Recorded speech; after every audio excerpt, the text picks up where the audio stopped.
Yo, yo, yo, and welcome back to the channel.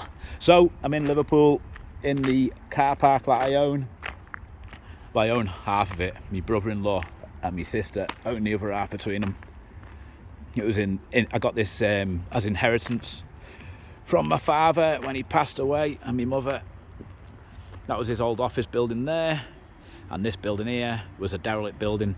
The whole strip of properties right the way down to the main road was an old malt house, a brewery, and when the brewery closed down, they left the buildings empty for a long time.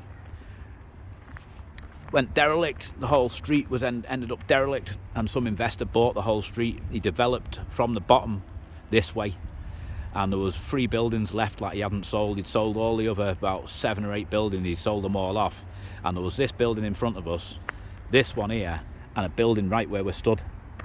And my dad offered him £28,000. He wanted 150 for the 3 buildings derelict.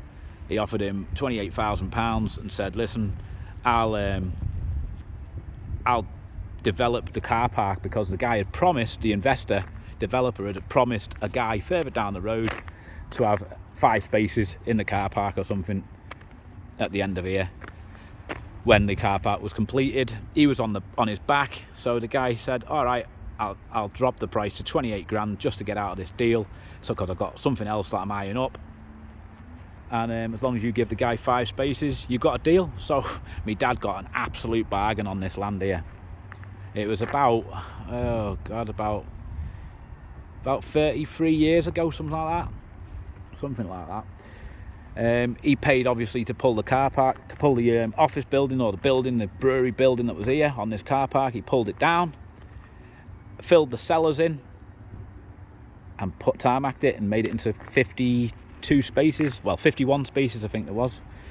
I'm going to create the 52nd one exactly there, where those little bits of bushes are. So there'll be 52 altogether. So it's a really nice little business now. Like, we've got rid of that building. We sold that for 60 grand as a derelict shell. I wish we hadn't really. I wish we'd kept it, because that's worth like $500,000 now, that building done up. So that would have been something nice to keep, but I guess my dad needed the money at the time, so he sold it. So there you go, car parking. These spaces, this one space here, probably worth about 12.5 grand, something like that. So it's probably about 650 grand's worth of spaces, something like that. Obviously you got the roads in between as well for the access to the spaces. The plot of land here, there's a guy who's bought this building here. He wants to buy this car park off us, but he wants it for a low price. And I've said, we're not selling it for a low price. If you want this car park, you need to pay a decent amount of money. He wants to build 120 apartments on this car park. Literally, he wants to build like something like 4-storey where those 2 cars are, and then like a 6-storey here, and then something like this building here in this corner here. So you get like something, I don't know, I think it was 160 apartments or 120 apartments, I don't know. But a lot of apartments like he wanted to build here. So, and it's a 20 million plus project like he wants to do. Obviously he needs the backing of the people, and he's going to have to pay us a decent amount of wedge. If he wants this on a 20 million development, we're going to own the land that he's building on. It's going to be a big price. So obviously if you buy a car park or buy land, there's always a potential that you can sell it for development, which is nice. But me personally, I'm happy with just renting these out, because it's easy money. I don't need to do anything apart from keep it clean and tidy, which obviously, as you can see, I haven't done. But I'm going to clean it all up. I'm going to get those holes filled, and I'm going to white line it, and it'll be good for another 20 years. Just no problems. You just need to get a regular cleaner in here to clean it up, and that's not an easy task. I'm going to have to take all this crap out the wall again. I keep doing this every year. I come back and there's stuff growing out the wall again and again. So I'm gonna have to take all that back out, cut it all back down again. I'm gonna have to get a skip to get rid of all these curb edges over there, so I can create 3 spaces out of 2 by losing that flower bed. But if you're looking to buy a car park, you're going to have to put about a 35% deposit down in this day and age, and get a 65% commercial loan mortgage on it. Best places to start looking is the auctions, really, the local auctions for car parks that are already in existence, or even find a derelict building like this one here or something and just knock it down and build a car park. It's a possibility to do, but you won't really find them with estate agents. They're normally in auction, these sort of buildings, projects and car parks and stuff like that. The other thing that you can do is you can advertise for land wanted in a city centre. That's one thing you could do to find a car parking space, or you can even buy them off apartment buildings like this one here.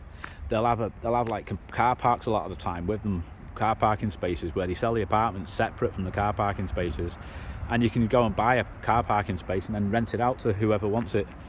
You're going to be paying around about 15,000 for an indoor parking space, and you're not going to own the freehold to it.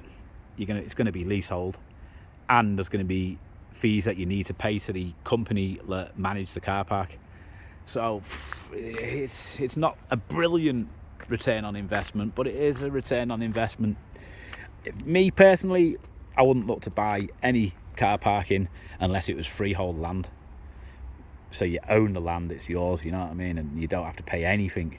Like this here, literally, I don't pay anything to anybody apart from I've got insurance in case somebody trips and falls or something like that, or a wall collapses on top of a car or something like that. That's cost me about £300 a year for the insurance, and these spaces they rent out for £1,000 a year each, so 52 grand back a year, minus I think there's 5 spaces which we don't have, so let's call it 47 grand back a year, minus a 300 quid, and then any maintenance man to come and brush up, which realistically should be around about 100 quid a month or something. So £1,200 a year for that, 1,500 outgoings, and that's it. The only big problem is you can't write anything off against tax. That's the biggest problem, so you're going to have to pay the tax bill on it. But there you go. That is the car park. There's not a lot more to it, really. So, thanks for watching, and I'll see you in the next video. I'm going to get brushing, cleaning up, get busy for half an hour, give it a quick clean, and then I'm going for a game of pool with me mate, have a beer, and that's the end of my day. I'll just be relaxing the rest of it. So, see you in the next video. Thanks for watching.